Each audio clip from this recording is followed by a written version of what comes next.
we take some f from some open set inside the complex plane into the complex plane, and we want to have a notion of integrating it along the curve, okay? So we want to define the integral over the curve like this. We write this, and this has to have some meaning, right? We have to define this in some way. And the way we're going to do this is like this. We're going to integrate over one of the parametrizations of this equivalence class of parametrizations, f of z of t, z prime of t, dt. Okay, let's look at this for a second. Firstly, does it make sense as a formal expression? Well, yes, it does. I mean, z prime of t is a complex number. Yeah? F of z of t is a complex number. We're just multiplying complex numbers. So this thing is a complex number for every t, and then we are now doing the real integral with respect to t, yeah? Which is like a generalized summation over all these complex numbers, each one defined for t. Yeah? So this thing is itself a complex number, it's well-defined, or this is consistent, well-defined thing. Yeah? Cool. So it's a meaningful thing. It's a meaningful thing, what we've written. Yeah? But I promised you that we would do stuff that is defined in terms of curves, and curves we define to be equivalence classes of parametrizations. Yeah? So this doesn't mean anything. This is not meaningful unless it's independent of our parameterization z. Yeah? Where z is any of the parametrizations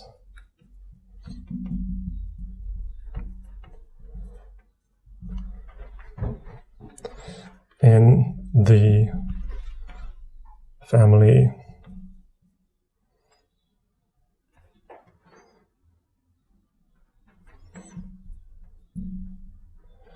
gamma, or equivalently, or we can just think about this, or think of this as z is any parameterization of this set of points in the plane where we've made a choice of a start point and an end point. Actually, let's not bother to write this, it's the same thing. So I'm being somewhat careful, following Stein, defining gamma to be this equivalence class of parameterizations. But in the real world, when we actually get going with this stuff and integrating over curves, we are just going to have some set of points, and then we'll just pick a parameterization, and we will know that this thing makes sense based on what I'm about to show you. Okay? So, only makes sense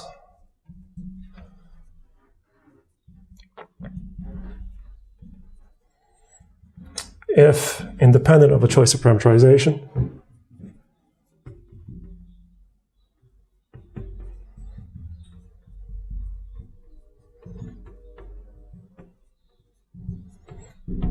So, given any other parameterization, this time let's say it's w from c to d into the complex plane, or any other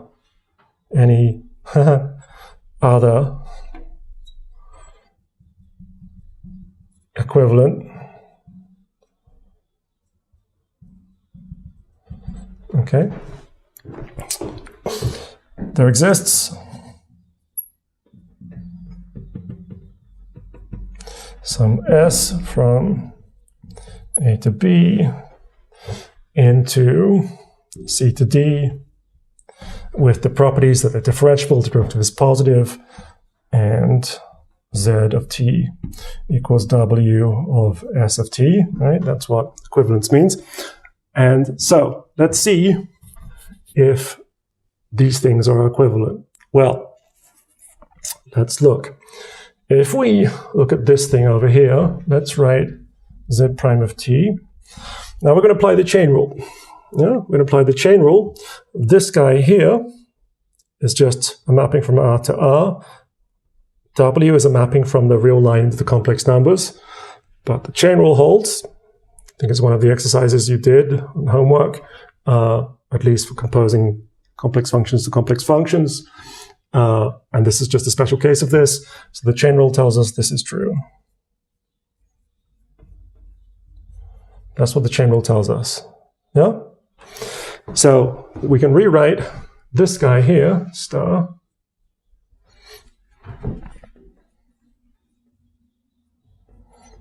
is going to be the integral from a to b of f of, let's write this guy, w of s of t, like this.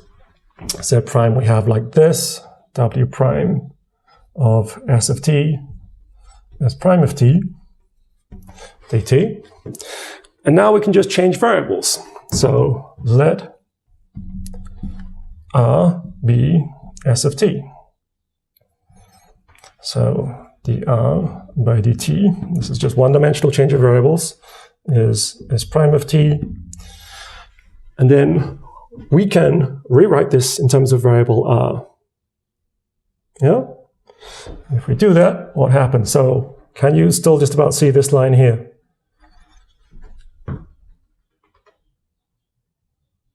Yeah? Okay. All right. So we're going to change the limits. The limits now in terms of t, right? So when t equals a, we're going to have r of a, right? R of a. Sorry, not r of a. We're going to have s of a. And we are going to have s of b up here. These are our limits. And now this thing becomes f of w. And now r. Now this is w prime of r. And now this is dr. Yeah? And s of a is just equal to c, right? And s of b is equal to d, because s is a reparametrization from a to b to c to d, right? So this is actually just equal to c, and this is equal to d. Yeah? So what we exactly have is the same thing. Yeah? We have the same thing. Yeah? Cool. And you might be a little bit suspicious because you're thinking, okay, well, in this step right here, this is a whole jumble of things because this is a real number, this is a complex number, this is a complex number. I'm not so sure that he hasn't done some kind of tricky thing here, but you can just write out things in terms of the real and imaginary values, and then you'll have exactly an expression like this, okay? When you multiply everything out, put all the real parts together, plus I, an expression with something like this, and then you can apply your standard real change of variable formula, yeah? To have the real parts translate into a variable in R with these limits changed, and the imaginary parts translate into a variable with R with these limits changed, and then you put everything back together. Yeah? So I'm using the fact that you know one-dimensional change of variable, yeah? And just some complex multiplication to multiply this out. Yeah, and then you'll be able to deduce that this is equal to this if you have any concern about it. And it's actually a good exercise to do.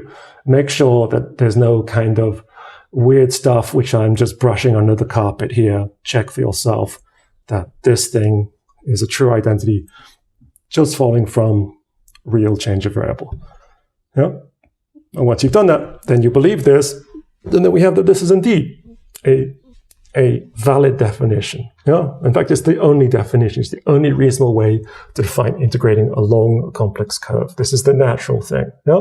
This might look like a bit of a long, complicated-looking formula, but actually it's the natural thing when we want to make sense of integrating a complex-valued function along a one-dimensional curve in the complex plane. This is what it has to mean. Okay? Cool. So that is what we now have, right? We have this ability to do that. And as I said, the point of this is to be able to do some calculus, in particular use the fundamental theorem of calculus, and that's what we're going to check out when I clean the board.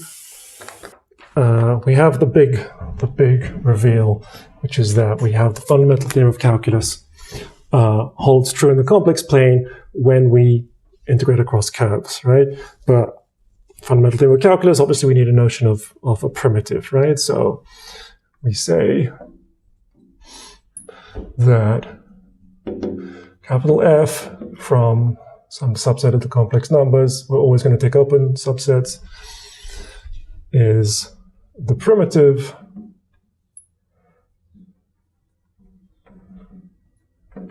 of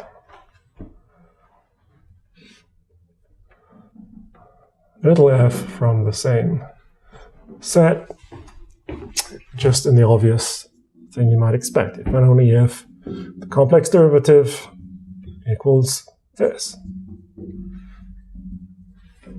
all z belonging to omega. Yeah. So we have this notion of complex derivative, which exists at every single point of the complex plane. It's well defined. It's an individual complex number. So this thing makes sense. Yeah. This thing makes sense. Yeah. And that's one of the interesting and weird things. This is now in 2 dimensions. We now have this 2-dimensional field. We have this 2-dimensional derivative for 2-dimensional valued functions, and we have exactly the notion of primitive. Yeah. So normally, when we take the derivative of things in multi-dimensions, it's a complicated object, right? We take the derivative of a 1-dimensional curve into R2, it's a vector, right? Yeah. Take the derivative of a function from R2 to R2, it's a matrix, right? There needs to be more information in the derivative as we take more and more complicated things, as we take higher dimensional things. What is cool and interesting and makes this thing so powerful is that in this case, because we have a field, a 2-dimensional field, the derivative is a complex number, just like everything else in this game. Yeah? So we have this natural notion of derivative in this two-dimensional field. Yeah? Cool. Yeah? But we are going to be doing integration on 1-dimensional curves because the fundamental theorem, again, is a 1-dimensional concept. Yeah? So we have fundamental theorem of calculus in the complex numbers. Theorem.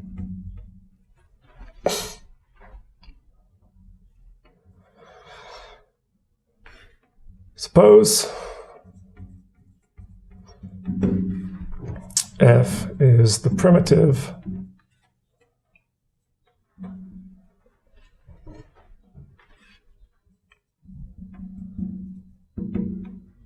to little f as above, and gamma is contained within, or is a curve inside, let's write it in words,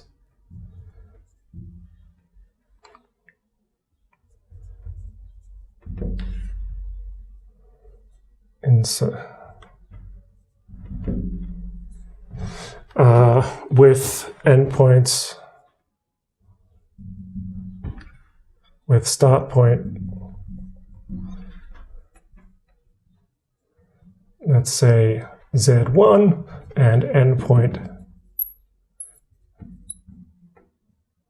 Z2, because as we know, the curve has inside its definition a start point and an endpoint.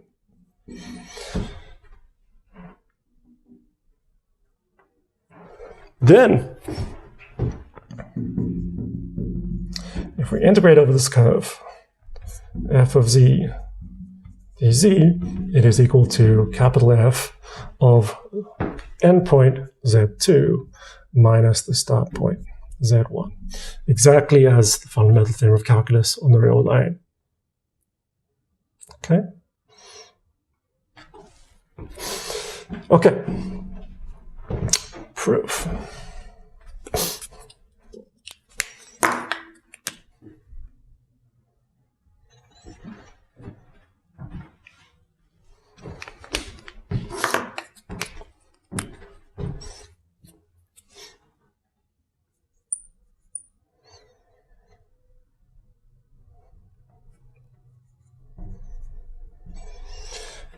take a parametrization.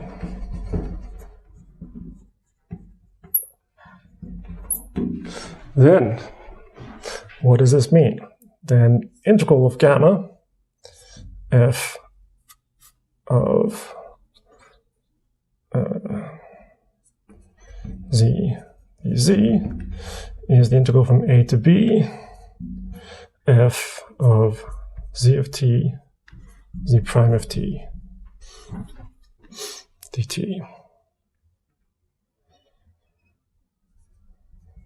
Yeah. And what is this? This is the same as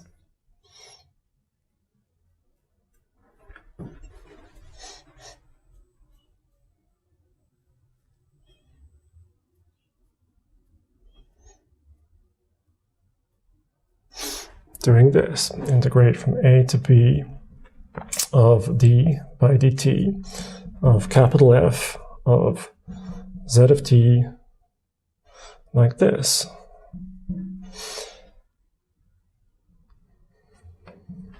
Because by the chain rule,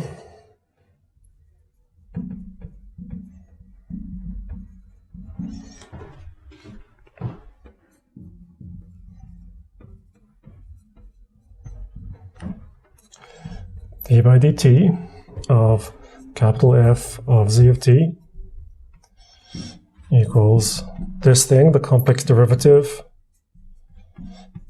times this thing. Yeah? Another example of doing the chain rule. Again, I think this was what I set you for last homework, right? Or at least the first homework. Yeah? So this is something you should be happy with. Yeah? So this is true, and by definition, this is f of z of t, z prime of t, because the complex derivative of capital F is exactly this guy. Yeah? So this step is true. Yeah? And then, therefore, gamma of f, this thing, is exactly what we want to, exactly this expression here, which we can evaluate just using the fundamental theorem of calculus itself. Yeah? So this is equal to capital F of z of b minus capital F of z of a. And you might be slightly concerned. You're thinking, okay, but he's using fundamental theorem of calculus, but this thing, f of z of t, is a complex valued function from the interval a, b into the complex numbers. True.